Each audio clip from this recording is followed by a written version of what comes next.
বৌমা তুমি এগুলো কি করছো? মা আসলে ভাবছিলাম এখানে একটু চেঞ্জ করি, তাহলে ঘরটা দেখতে সুন্দর লাগবে। 40 বছর আমি এই সংসারে এসেছি, আমি একটা জিনিস এখান থেকে ওখান করিনি। আর তুমি 2 মাস হয়নি এসছো, এখানকার জিনিস ওখান করতে শুরু করে দিয়েছো, এখন থেকে অধিকার ফলাতে শুরু করে দিয়েছো।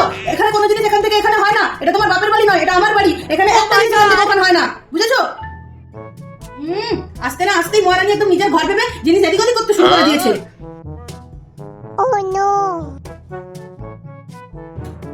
এই যে মহারানী, আজকে রান্না বান্না হবে না, ঘরে খাওয়া দাওয়া হবে না?